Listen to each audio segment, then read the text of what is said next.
우리가 오늘부터 느헤미야서를 새벽마다 살펴보려고 합니다. 느헤미야서는 바벨론에 의해서 함락된 남유다의 예루살렘 성 재건축, 그리고 그 건축 과정에 대해 그 건축 과정을 담고 있는 책입니다. 예루살렘을 건축하는 것이 어떤 의미가 있는지를 우리가 먼저 살펴야 하는데, 한 도시가, 한 나라가 그냥 함락이 되어 있는 상태에서 그것이 새롭게 재건되고 건축된다. 그래서 나라를 다시금 세운다, 도시를 다시 세운다라는 이런 의미도 있지만, 그 속에 담겨 있는 더 큰 뜻은 하나님의 백성들이 다시금 회복되어진다라는 것이 이 말씀에 담겨 있는 의미입니다. 이스라엘 백성들이 바벨론에 의해서 함락이 되고 포로로 잡혀갑니다.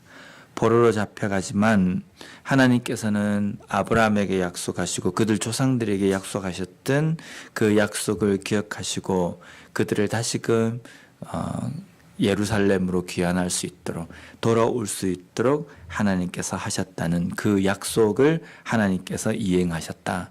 그것을 우리가 느헤미야서 말씀을 통해서 우리가 볼 수 있습니다. 그런데 이 이스라엘 백성들이, 남유다 백성들이 포로로 갔던 그 시기에 다시금 예루살렘이 재건되고 다시금 회복되어진다 라는 이 이야기가 우리가 어떻게 보면 좀 간단하다라고 생각이 들지 모르지만 불가능한 상황입니다. 한 나라가 완전히 함락이 되고 그 나라 백성들은 전쟁에서 이긴 나라에 포로로 가 있고, 또 그 원래 나라였던 그 도시가 완전히 함락이 돼서 초토화가 되어 있는 상태에서 어떤 가능성이라도 있을까? 가능성이 전혀 없다는 겁니다.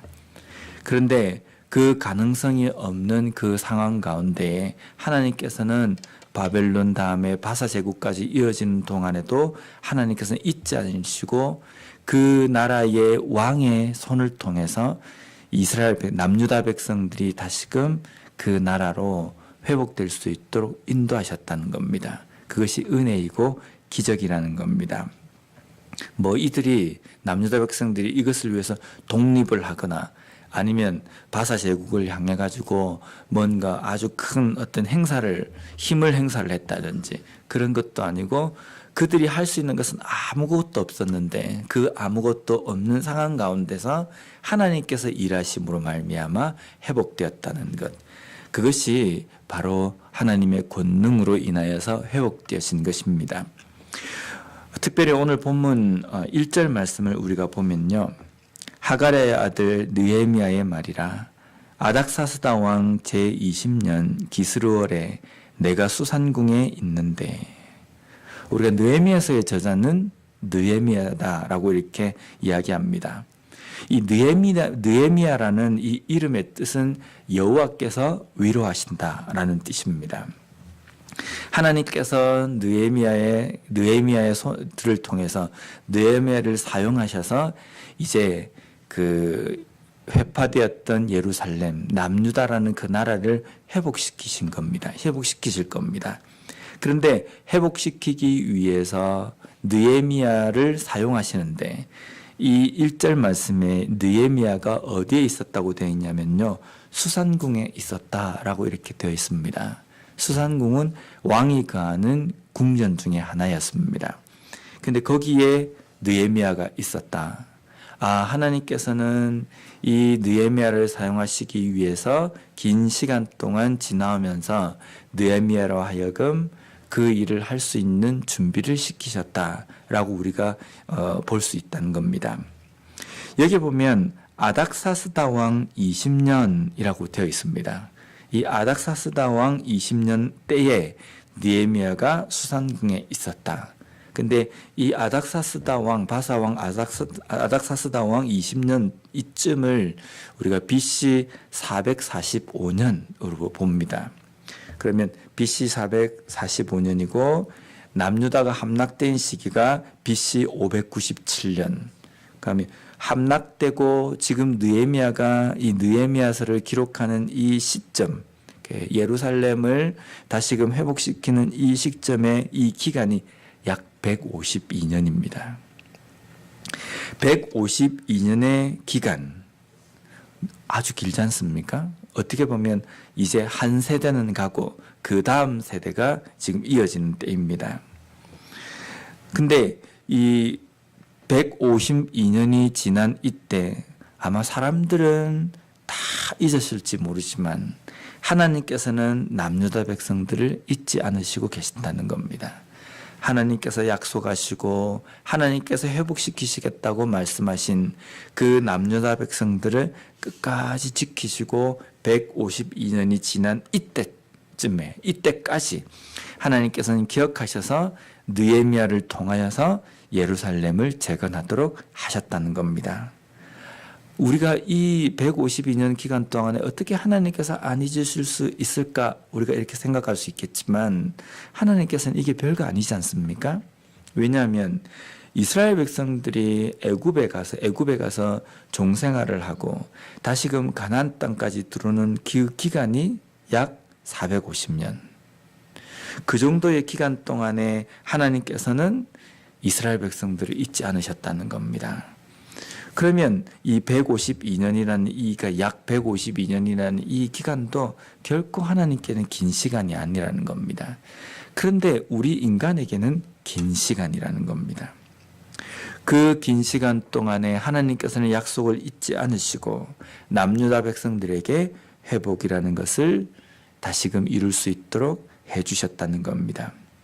그런데 우리가 생각해야 될 것은 회복, 남유다 백성들의 회복, 예루살렘의 회복이라는 이 회복이라는 것이 단순하게 예루살렘으로 돌아가고 그리고 그 예루살렘에 있던 성전이 다시금 세워지고 또 무너졌던 성벽이 다시금 세워지는 것, 이것만이 재건이고 회복이 아닙니다.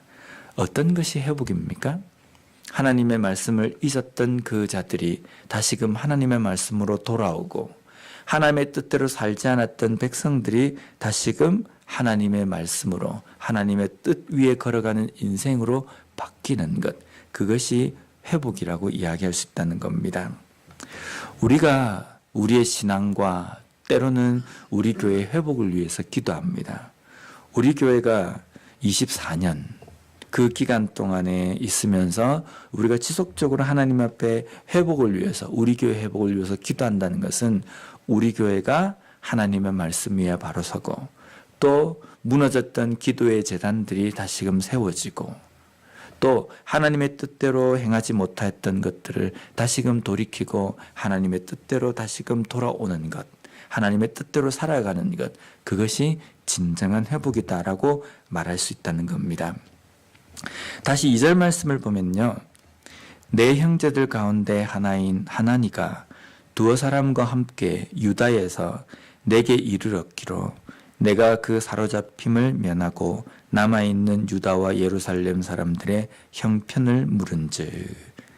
여기 보면 수산궁에 있던 느헤미야에게 하나니와 또 두어 사람이 함께 유다로부터 지금 자기에게 수산궁에 있는 느헤미야에게 왔다라고 이렇게 이야기합니다. 와서는 예루살렘 형편을 이야기했다. 근데 지금 그 유다와 그리고 느헤미야가 있는 이 수산궁의 이 거리가 약 1000마일 정도 됩니다. 제가 1000마일을 한번 이렇게 계산을 해보니까 여기에서 시카고까지 거리가 한 1000마일 정도 되더라고요. 이 1000마일이라는 거리가 지금 현재 뭐 교통수단이 발달되어 있는 우리들에게도 상당히 먼 거리지 않습니까? 그런데 이 당시의 사람들에게 이 1000마일은 어마어마하게 긴 거리입니다. 아마 유다에 있던 사람이 느헤미야가 있는 수산궁까지 오는 동안에 걸린 시간이 약 2달 정도가 걸렸을 것이다 라고 이렇게 추정합니다. 이 사람들이 느헤미야에게 2달이라는 시간에 걸려서 1000마일이라는 그 거리를 달려와서 느헤미야에게 와야 되는 이유가 무엇이었냐면 지금 현재 예루살렘의 상황이 너무 좋지 않다는 겁니다. 예루살렘의 성벽이 세워지다가 여러 사람들의 원수들의 방해로 인하여서 더 이상 되지 못하고 완전히 그냥 모든 사람들이 그냥 다 다운되어 있고, 이 상황 가운데 도움을 구할 수 있는 곳은 오직 느헤미야밖에 없다라고 생각하고 2달이 소요되는 그 거리를 사람들이 달려온 겁니다. 그런데 느헤미야가 이 소식을 듣고 함께 온 그 사람들과 함께 앉아서 울고 수일 동안 슬퍼하며 금식을 합니다. 낙담되지 않겠습니까? 하나님께서 그 긴 시간 동안 남유다 백성들을 기억하시고 예루살렘을 다시금 회복시키겠다고 약속하시고 포로들을 귀환했지만 그 남유다에 있는 예루살렘의 그 성벽이 건축되지 못하도록 여러 원수들의 방해 때문에 상황이 좋지 않게 된 상황을 보면서 느헤미야가 울고 슬퍼했다라는 겁니다.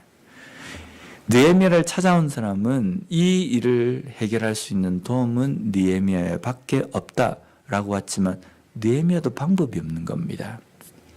그런데 그러한 절망적인 상황 가운데에 느헤미야가 바로 한 것은 하나님께 기도했다라는 겁니다.